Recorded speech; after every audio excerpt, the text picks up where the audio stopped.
Eh? What we are trying to encourage will have a relationship with ndị be gị. Mara ihe na-eme n'ụlọ. Akpọkwa n'oku ịza, akpọ meeting ije, ka ị mara ihe na-eme n'obodo.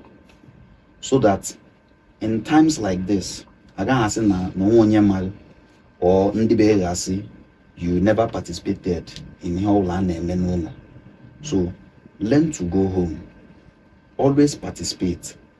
And I don't think that no mmadụ n'ala Igbo, no single person, everybody kwesịrị inwe ala, no matter how small it is. Enwe ebe ishi pụta. Ị nwere nna gị enwe ala. If he doesn't have any other land apart from compound ya, na compound papa gị ka a ga-eli no matter what.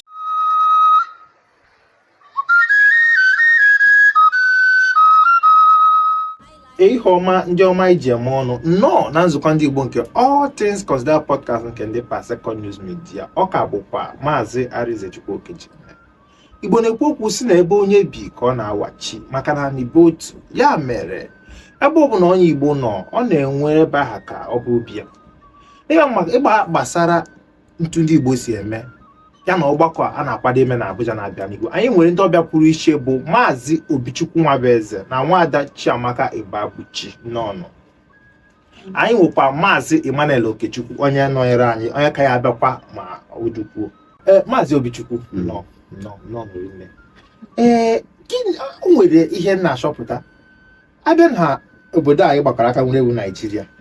Ndị ọdịda anyanwụ ndị bụ ndị Yoruba, ọ bụ na ha bịa ruo Igbo na be gị, otu ike fụ onye ya sị na ọ rụrụ ụlọ katakata iwe ike fụ ha ebiri rentị ekwuzi ọha ekwuo ndị ugwu inwe ike ịfụ ahụ eke sefụ ha dị mmadụ 20 jee ofu ebe kampụ nọ na-erere ihe ha na-erere ụbọchị anyị asị gbaba ha ebukọsịrị chịkọsịrị ngwa ihe ha na-agara onwe ha n'ugwu Hausa. Mana it's not obtainable when it comes to Igbo people.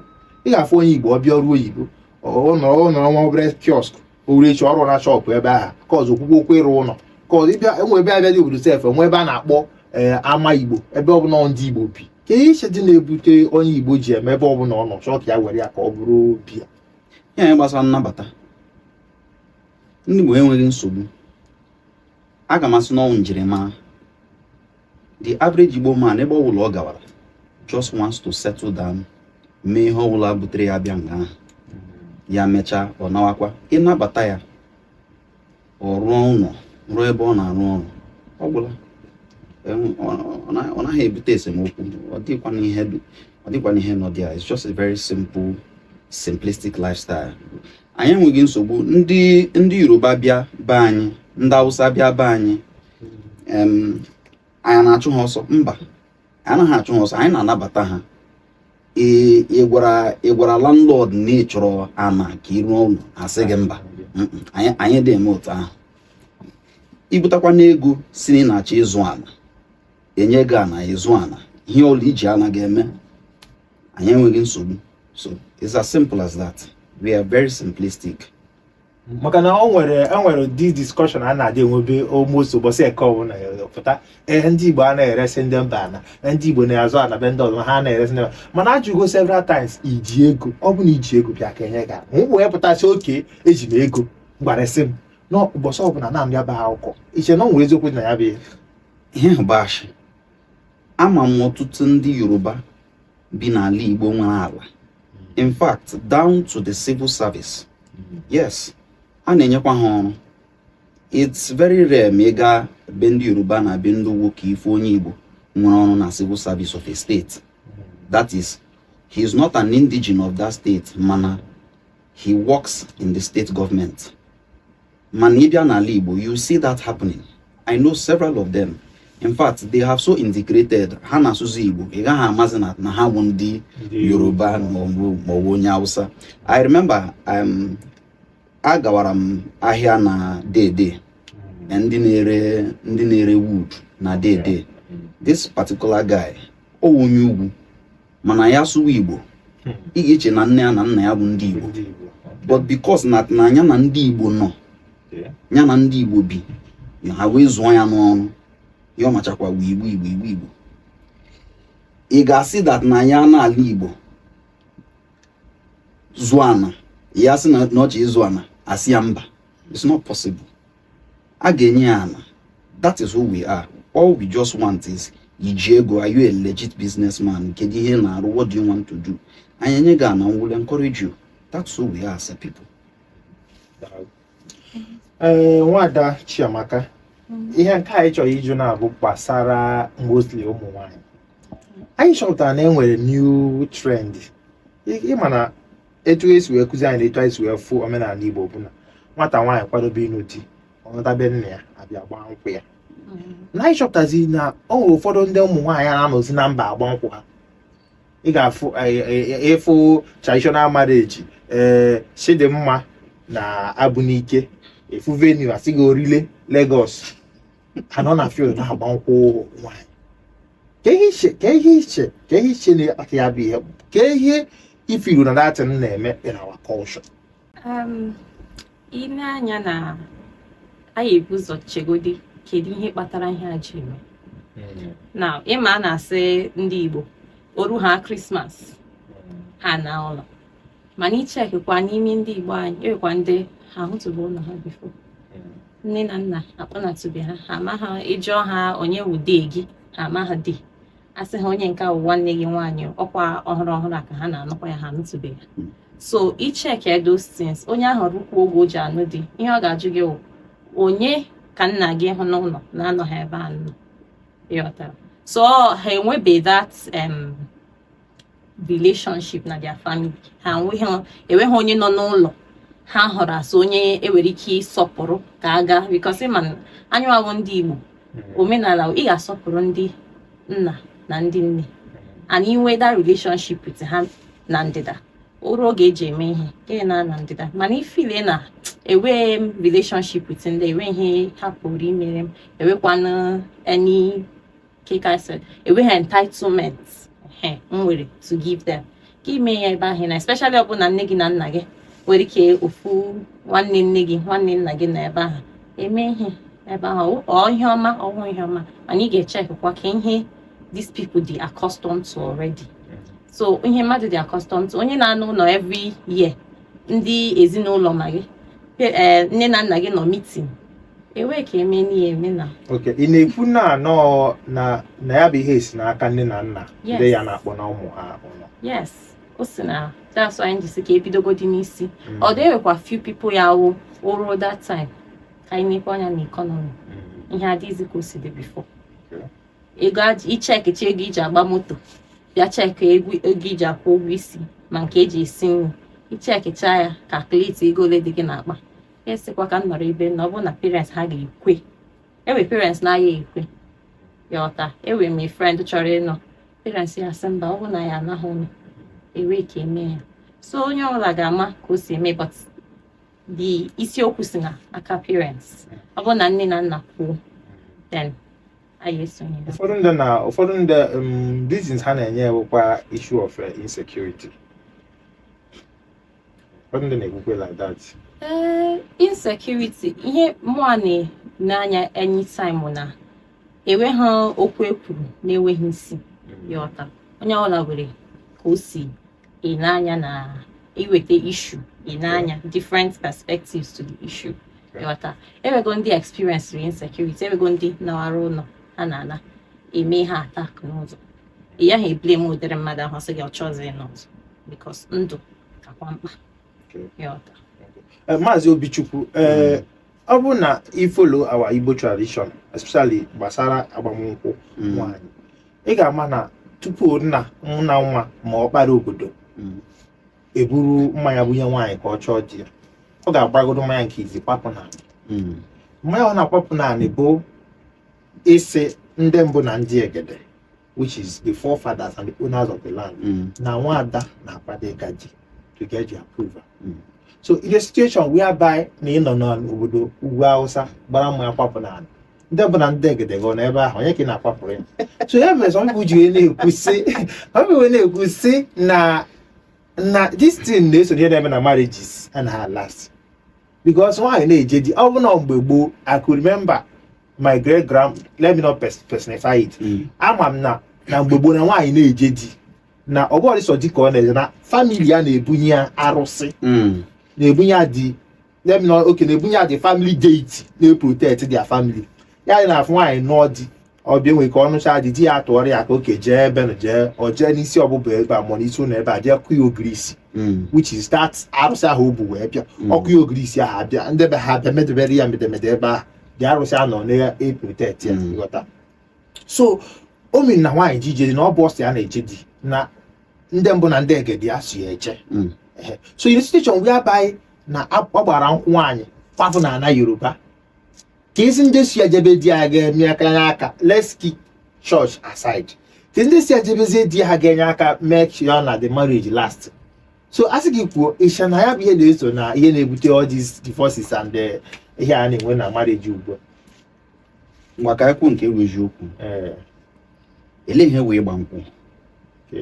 Ịmara ihe wee gba nkwụ, then you understand that na the most important thing was that na the both families emego agree that na nwa nwoke anyị na nwa nwaanyị ga-anụ, and as long as that na both family ekwetego and ihe ọbụla asị nwoke mee o wee mee, that is the most important thing.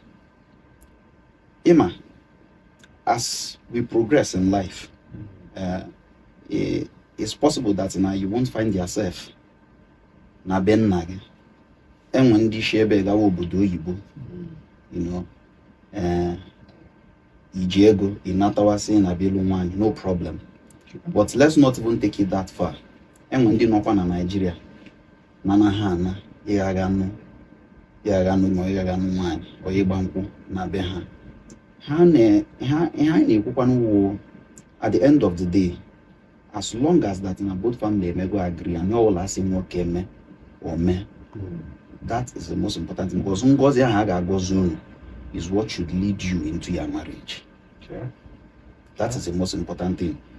Iche sị na because na ebe ị gbara nkwụ wụ na be ndị ugwu ma na be ndị Yoruba, for that reason, because ndị nna nna anyị na ndị nne nna anyị are not from there, as a result he only you know does not one way he see does not count. All the very wrong.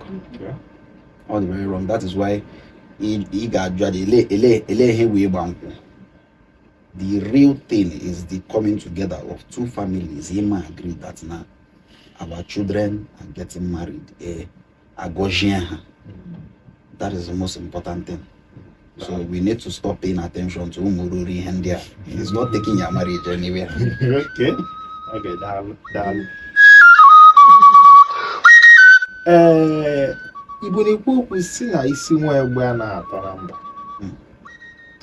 Because even in the Bible, I could remember that now, even though na Joseph na ụmụnne ya gara obodo Egypt, enwe mgbe o ruru after ka Joseph nwụrụ, ọ gwakwara ụmụnne ya sị unu buru ụmụ bụ na-amụ nke enyi ya. Even agụtakwa na ụmụnne Joseph niile nwụcha n'obodo a na-ebukwere ha na so Igbo na-ekwu okwu si na isi nwa egbe a na-atọ na mba. Ọ bụrụ na ijere obodo oyibo, ijere ọrụ oyibo, you have a right to explore the world, but at the end of it, bụ ọnọdụ gị na ụwa abịa n'isi njedebe, eburu gị bunata gị bịa nne gị na be nna gị with your forefather. Ọ ya bụ na asị ndị mbụ na ndị egede. Mana anyị na-achọpụta na ụfọdụ ndị Igbo ịga na Ikoyi cemetery ọ dị cemetery ya, onwe ka ị gaa ịgụọ ị sepọkri na-atọ ị ghara efu ofu Okeke ma Ọkafọ ebe a. Ị na-ajụzi ọ pụtara na ya maazi our culture and tradition. Gịnị ga-eme oge asị onye Igbo bụ onye Igbo ga-esi nwụọ kọmọn iti ya na moto bunata ya bịa na ya be nne aga nie ya na mba ka esi fụ ya bụ ya. Ịma at the end of the day, ọkwa onye ji ego ga-anabe ya ga-anye mmadụ. Looking at how things are right now, economy shiri ike. Onye bi na Abuja wee nwụọ, o jighị ego, o nwekwana ala na be nna ya. Ịma ihe na-eme n'ụlọ ebe ọwụ a ga-asị enwe ha ana and ọkwa na ana gị ka a ga-eli gị. So ọ pụtara na inwe ha ana inwe nwụọ, kedu ebe a ga-eli gị? You can't be in another person's land. These are some of the things na-ebute all these problems. I say, okay, kekwa n'ebe a ga-eli ozu, ị ga-ekwe ka abịa liwe ozu na ana gị? Most persons would not agree to that. So ndị be onye nwụrụ anwụ, after considering all of these things, we say, okay, ka anyị nye ya nga, because at the end of the day, it's just a body. It's just a body. Ozu na-ekwu okwu. So ọ dịkwa na mma, what we are trying to encourage will have a relationship with ndị be gị. Mara ihe na-eme n'ụlọ, akpọkwa n'okwu ịza, akpọ meeting ije, ka ị mara ihe na-eme n'obodo, so that in times like this, agaghị asị na onwe onye mara, or ndị be gị asị you never participated in ihe ọbụla a na-eme n'ụlọ. So learn to go home, always participate. And I don't think that n'ofu mmadụ n'ala Igbo, no single person, everybody kwesịrị inwe ana, no matter how small it is. Enwe ebe ishi pụta, ị nwere nna gị nwere ana. If he doesn't have any other land apart from compound ya, na compound papa gị ka a ga-eli, no matter what. So if you have the money, go and someone dies, iburu onye ahụ, iburu ozu ahụ la nye ya. But peradventure situation of things, we know all these things in almost everybody's village. I get one or two akụkọ dị like that. No onwe ha na ọgụ na be ha. The family is in disarray, this and that, in all of that stuff. So at the end of the day, for those who do not have such situations, make sure that na mmadụ nwụọ na be buru ya na. Ọ bụgodị na onye ahụ nọ n'ala bekee, bring back that soul na be nna ya. There should be no reason. If at all you are going to bury that person wherever, tell us why, let us understand. Don't just keep a soul or a body where they are not supposed to be. Na be nna gị dị ozu ahụ. That's all I have to say. Na nka ya bịakwa na nka lọka ebe nọ. Mana itinye ọnụ n'ihe ikwu, ime ego na-ere a portion of cemetery n'Ikoyi cemetery. Ikoyi cemetery bụ ndị buru ebu. Ihe njiga chọghị ajụ abụ na ọ bụ na ime ego na-ere a cemetery n'Ikoyi, ihe ama na ọkwa na cemetery gotara na eji ndị mmadụ kwakwa ozu. Ihe ka m bịa, ihe m na-ekwu bụ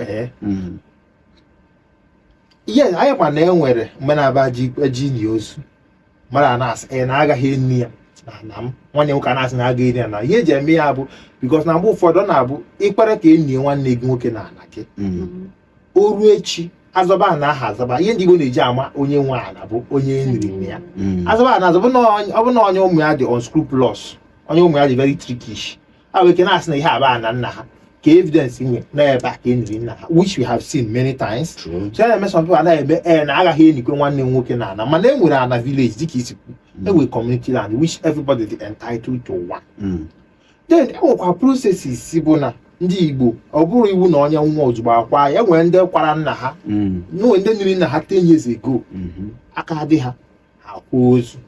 Aka m na-ele gwa on that advice ahụ na-enye bụ onye ọbụla chọọ ụzọ be nne ya mara na-eme with your people, because ama m na-enwego situation whereby na mmadụ n'ọrụ oyibo ọ bụrụ na ọ nwụrụ na aka dị ya but for the fact na ọ na-relate with ụmụnne ya bi n'ebe ahụ, ndị Igbo bi na Canada, ndị Igbo bi na America, ndị Igbo bi na UK, ndị Igbo bi na Lagos, ha atụ ego nyere ya aka wee bunata onye nwunye ya na aka bunata even kwa. So aka ana m adọnye ukwu na ebe ịkwa akwụ m ebe ịkwụ n'ịga n'iru nwada. Mgbe a na-ekwu okwu ana m afụ ụṅara ị na-eme, ma before tupu ịza ya bụ ụṅara ị na-eme, how important ka iche na ọ dị na onye Igbo ọbụla kwesịrị ịchọ ụmụnne ya ebe obi na-emekọrịta utu ụmụnne ya. Ọnwa mmemme ahụ na-eme si na ọ bụ ndị Igbo jee ife ụmụnne gị afọ gị maka adị ama maka ọ na-abụ osibe. Enweghị ihe dị mkpa karịa na mmadụ na ụmụnne ya nọ n'udo. Ọ bụgodị na ọwụ ofu nne na nna mụrụ unu, n'ihi na unu niile si ofu ebe, akpọwa ndị Igbo esi na ụmụnne Igbo iweghị ike ọ baghị uru na ịnọ n'ụwa ya wụrụ na ihe mee gị achọwa onye ga-etinye ego onye ga-wetekwa nke wete nke ọzọ ịghọta etoro m na ebe akọwa history ndị be anyị asị n'ọkwa ofu nwoke a kpọkọtawara ndị a asịwa ha ozi nwanne na nwanne ọ bụghị ofu nne mụrụ ha ịghọta mana maka na ha niile wụ ndị Igbo asị ka anyị nyere ụwa anyị aka so that ihe mee echi achọọ ofu onye echi anyị ama onye anyị ejide aka amakwa ka anyị esi menyere onye ahụ aka ịghọta so ọ bara ezigbo uru dịka ihe i kwuru na especially ndị bi obodo oyibo ego aji akwa ozu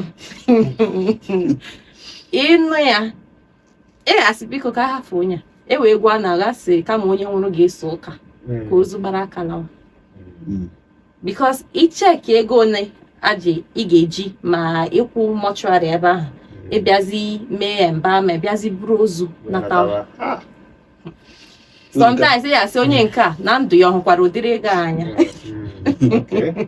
ịghọta mana ka isi kwuo onye ahụ nwere ọnọ na kọmuniti o wee ụmụnne na ụmụnne ọ bụghị na ọwa ofu nne mụrụ ha ewe ha ka a hafụ ozu ahụ ego ahụ ya afụta ana ọ gaghị ebu onye ọwụ n'aka exactly so ọwụhụ ihe ofu onye ga-ebu n'ụwa a sị despite the fact na ị bịara ụwa sọ gị ihe mere eji mụọ gị na ebe dịka Naijiria ma ọ na-amụrụ gị na obodo dịka ebe a ọ maka na so that ị gaghị anọsọ gị mmadụ na-enyere mmadụ aka ọwụhụ arụsị ga-abịa inyere gị aka ọwụhụ Chineke ga-esi n'eluigwe bịa nyere gị aka iwekwa need ọkwa human beings ahụ ndị mmadụ ahụ gị na ha na-erelate they are still the ones that will still help you. Igbo ndị ọma iji eme ọnụ ọ ka bụkwa na nzukọ ndị Igbo nke All Things Considered podcast nke ndị Second News Media kwụ n'ụlọ ndị anyị na ha nọ taa bụ Maazị Obichukwu Nwabueze na Nwaada Chiamaka Ibeabuchi. Ndị a bụ ndị na-akwado mmemme na-abịa na July 13 ka a na-akpọ Abuja Igbo Festival. Ọ mmemme na-achịkọta ụmụ Igbo bi na Abuja ọnụ.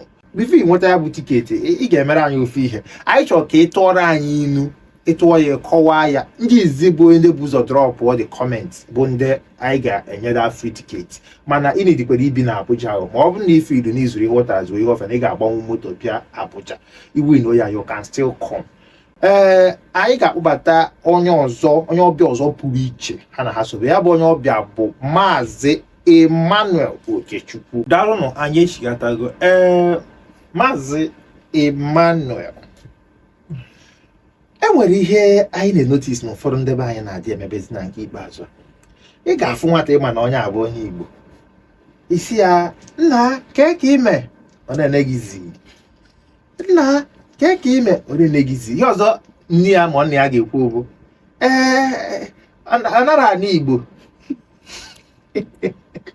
ajịbụla ikwe ekwe ya with sense of pride onwe ife na ya adị ha n'ihu na ha si na nwa ha nwoke bụ onye Igbo anara ana Igbo even most times ọ na-adị ha ka onye sọba ha anaghị bụ oyibo a ọ dịka obisa n'aka n'eluigwe because ama m na country ndị na-eme ihe country like China that even their president myself or some of their ambassadors or whatever ha bịa event ha na-ebikere gị Chinese ọ dịghị mkpa go and get an interpreter so ka o si wee bụrụ na onye bụ onye kpụrụ onwe ya onye Igbo ga-asị gị na ya amaghị asụ Igbo anyị nke kacha ewerewe ebe ọ dị Lagos Igbo Igbo I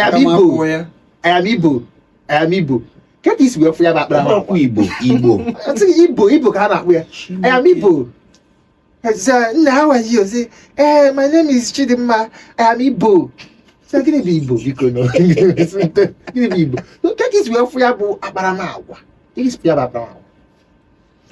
Okay, thank you for that question. First of all, one thing is certain. Every human being, no one descended from heaven. We came from somewhere. We came from a land. We came from a heritage. We came from a particular roots and ancestry. That's where tradition and culture comes in.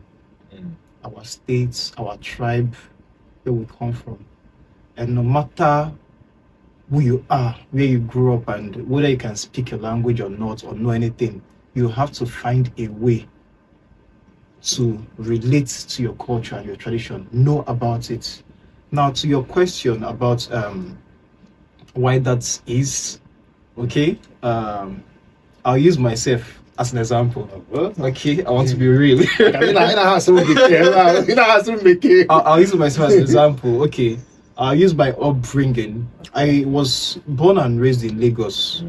From the age of 6, 7, I attended boarding school. All my primary school boarding up till primary 6, where I did common entrance. I'll come back home. My siblings are fluent in Igbo, even in other languages, very fluent.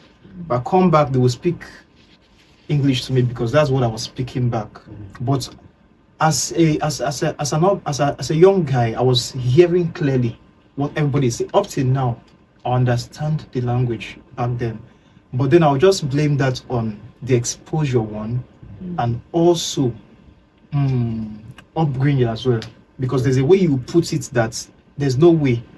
And also there's something psychologically, they have this language impediments. Like I schooled in Ghana, I understand fancy, but I don't speak it.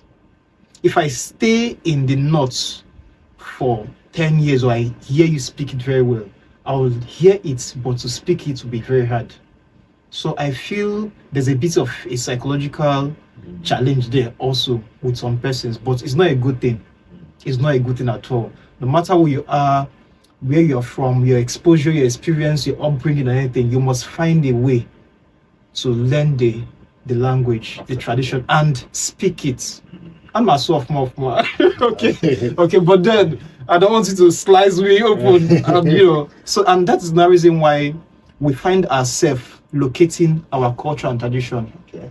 Even with our elder who's in Blessed Glory, Chino Achebe, there's a whole lot that transformed about him when he realized where he's from. Growing up, his education, the way he saw himself, even Chimamanda herself changed her name.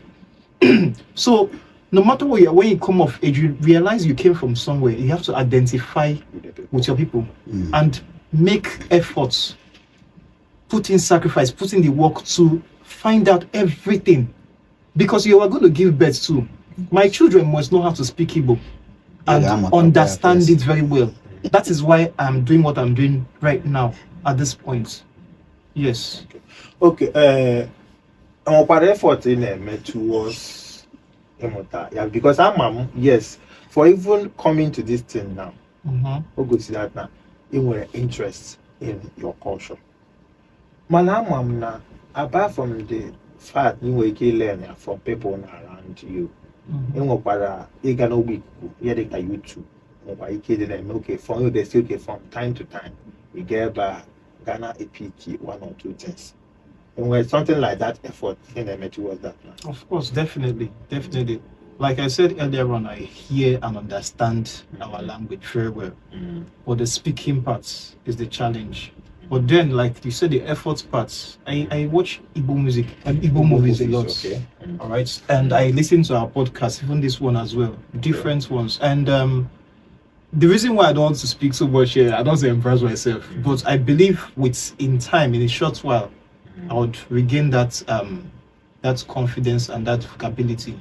So I'm attending YouTube, I'm watching YouTube channels, watching Igbo movies and all that, paying attention to a whole lot. And of recent, I started visiting homeland, our village and everything. Even next month, I'll be visiting our village, my dad's place, to interact and do some certain things. So these are the efforts I'm putting in place. Yes, sir. Okay, Maazị ka mbịa na nke gị. Enwere ihe ụfọdụ agwa ndị Igbo be anyị na-akpa na-ebute na ọ na-etiri onye Igbo na-achọta amụta ịsụ Igbo ike. Ọ bụrụ na ị gaa n'ịntanetị fụ lesi onye Igbo nọ na Amerịka ọrụ na Canada, ọ dị ya n'obi ịsụ Igbo. And ịma before a perfect ya ị ga-epu to work. Ị ga-afụ onye ahụ ọ bịa na TikTok na-asụ Igbo of course ịma na ọ na-ebucha dị Igbo ebucha. Ọ bụ na ịbụ na Yoruba ka onye a na-asụ, ị ga-afụ na almost onwe onye na-condemn ya ma na aga na-asị ya isi ike. But ịbịa na-afụ ka onye Igbo na-eme effort ịdị na-asụ, even though no na-ebucha the language, ịfụ na condemnation na-aka karịa support. Na-asị gịnị ka onye a na-asụ, gịnị ka a na-asụ, and the more ebido na-aja onye aha ọjịjị ahụ efe ya, obido withdraw ọba. That effort ọ na-eme gị force ka ezi need for it. Ka isi wee fụ this issue of ịdị na-asị onye na-achọ ka ya amụta isi Igbo, ịdị na rather than support and na-condemn effort ya ma ọ na-laugh at the effort. I am aware condemnation. Onye isi mụta Igbo ga-amụta Igbo. In fact, I see it as njakịrị. Ele mgbe njakịrị gawuru ihe dị njọ. Njakịrị ahụ ihe ọjọọ. Njakịrị ahụ ihe ọjọọ. That's a normal way. That's a normal thing. Ọ isi Igbo ịsụta ya, a ga-achị n'oge ọchị na. It's normal, you know. All we are simply saying, use that njakịrị to fuel your learning. You understand? Nobody will learn it in one day. You know, as far as I'm concerned, ihe ọwụla esoro or ihe ọwụla ide na internet, somebody must be there ịgwa gị na ideta ahịa ịzụta ahịa ọfụma, akụzikwa na ga-esi lekwe otu ọ kwesịrị ịdị. Mana a ga-achị gị ọchị, achakwanụ gị ọchị, ihe a ga-emekwanụ ka obi gị shie ike ịmụta asụsụ gị. Ị ga-asị that na because na ịzụta ahịa a wee chị gị ọchị, ijirizi iwe si na ị gaghị amụtazi. Let me use their language, damn it. Oh, damn it. Damn it. So, you know, you're not doing yourself any good. You got me off, man. Like he said, you can check one more. Or Gazemua Gabiano Logibia Kuzum, okay? Igbo. No. My mom said, nah, they can do Gusheme. Iga na be ha, iga ha no ofu mkpụrụ bekee ma ha akpawa nkata, iga na ofu mkpụrụ bekee. Anyị ihe kpata from mgbe ha nọ ntakịrị till ha agawa school, ofu bekee ha amaghị. Ichekie n'ime class gị na nwa onye ugwu nọ, most likely nwa Igbo ma bekee karịa onye ugwu ahụ. Onye ugwu ahụ ihe ọ ma sọsọ wụ asụsụ be ha. It's intentional because at the end of the day, ichekwa na Abuja asị enwe ebe ị ga-eti isi, ịnwetakwana ihe nọ nga ahụ, ị ga-amụtakwa n'asụsụ ndị ahụ. Ị na-aghọta? Ọ dị gị ka na ụtọ ahụ ọ dị na be anyị? Ọ bụ na ụtọ ahụ. It's not like that. So anyị ga-agba mbọ ime ka ụmụntakịrị anyị ga-amụta Igbo, mụkwanụ ya ọfụma, not just for themselves but for ndị na-abịa abịa. Maazị Emmanuel, anyị chọpụtara na enwere ihe ụnụ na-akwado ime, enwe ọgbakọ na-akwado ime na Abuja. Nwee ike ịkọwara anyị ihe ya bụ ọgbakọ pụtara na uru ọ bara for every Igbo person being Abuja? Okay, we are planning Abuja Igbo Fest. Okay. We had the first edition last year, and the drive behind Abuja Igbo Fest is also something personal. Abuja is not an eastern state. It's a central environment having different people, and many of our people are here, many of them, and we are exposed to that last year. Now, Abuja is a place where people come in and it's a corporate place. Work, hustle. Even up to December 25th, people are also working, trying to make sure they have something. So many of our people don't have the luxury of the experience of experiencing home. Yeah. It's only once, maybe December period. And even in that December, many of them don't even travel home to experience family, to experience tradition and all that. And even the young kids also don't get to see a lot of things we do. Yes, many of them, they might know they are from they are Igbos and everything, but they are not really participating. They don't have certain exposures. So the idea is to bring our Eastern festival to Abuja, just like it is in the East. Here, in the capital, our masquerade, all our food, Uba, Abacha, Ifuri, all kinds. Here on that day, live band, strictly Igbo sound, Igbo high life, DJ, strictly Igbo, outfits, strictly Igbo. Yes, oh yeah, I'm not on the phone. I'm not very. Of course. If you check the videos from last year, we had a whole lot. Music, dressing, food, drinks, people attending. Even those who came from other tribe dressed like us. That's why I'm making more onion balls or Of course. It's a central city, so we are open. And again, the team is Chiamaka. Oh, for real. so we want to show to Nigerians, to everybody that's Chiamaka. We are expressing foreigners, some Chinese, Korean. We want to let them come and see the richness of Igbo culture. Dance with us, eat with us, drink with us, celebrate with us, see how we do our things. We will have games for children that day for them to speak their language. We will have family competitions on that day. We will have display of masquerade. We are expecting a jelly from the East. Oh, yes. Yes. Last year we had about 5 masquerades. But this year we want to go higher by bringing a jelly from the East. We are not just bringing masquerade in Abuja. We are bringing from the East. Transporting and flying masquerade. I'm telling you. Okay, Mazi, okay, I put now. Wow, I don't want. We are not. I am so cool. You just also kind of Abuja. Okay. Because you must have know how it's a very core traditional or cultural aspect of Igbo.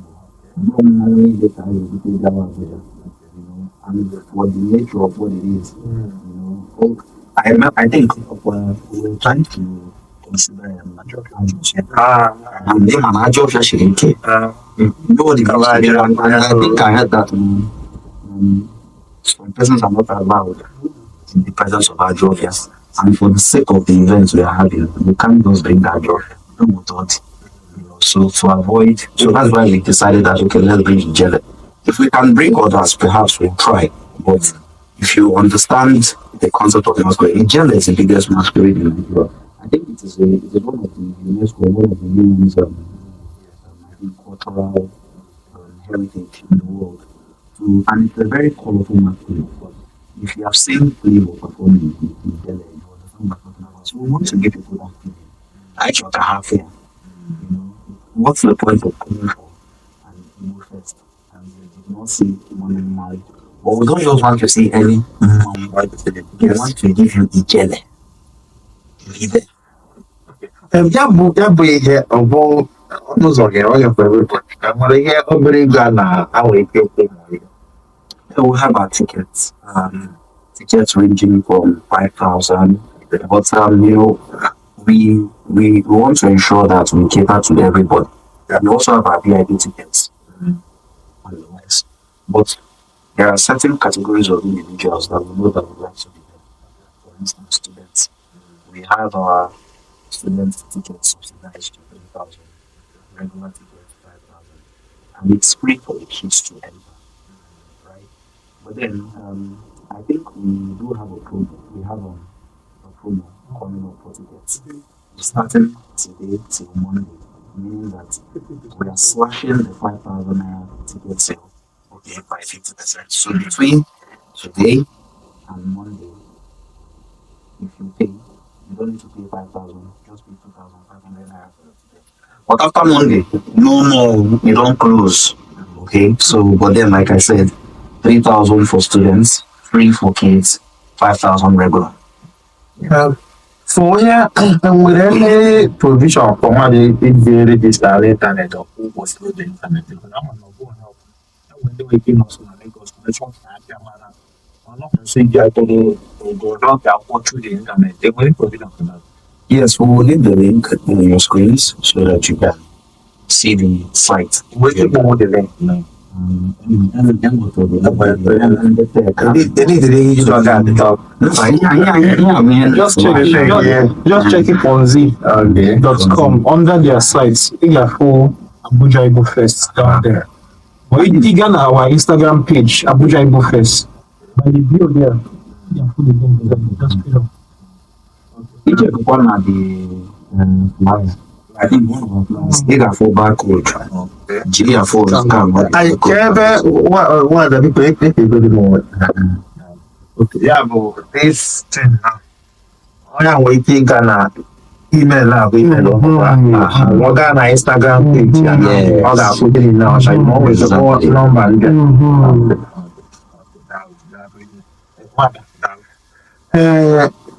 Ihe ajọ ka nchọ ịjụ na bụ ajọ m ga-eji were mechi ya bụ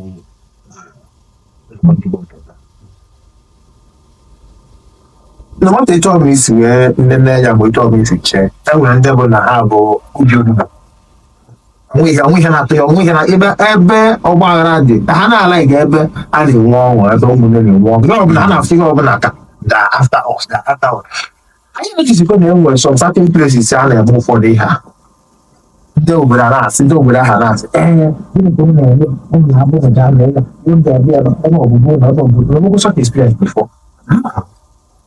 I know what is such experience. As far as this event is concerned, we have not faced any animals. In fact, even one of Nigeria when. As at last year, when I made an event, I'm one day Hausa, and Yoruba, now on my phone, where I say, where is the next one? Need the next one. Everybody is looking forward to it. You need to start promoting the oneness and the unity and the acceptance in the matter regarding every other tribe in Nigeria. Most times, if you pay attention to all the negativity, it takes your mind away from the real thing that is going on. So, as far as we are concerned, we have different communities now, and we are reaching out to all of them, and they are willing. They just want the people to enjoy the goodness of the culture and tradition of Igbo. So let me just add to that. And one thing is, apart from one thing about Igbo, we love due process and orderliness. So before we do something like this last year, we went to seek permission and endorsements from our Igbo presidents. We went to certain bodies and told them about it before we launched. Even while it is happening, we'll go to the head of police to invite them, get securities, law enforcement agencies, even the normal tout. We invite them. That's everybody. So we enter everywhere and make sure we sort everybody out. And other than there will be different categories of security around. If you make it one year, they are both left.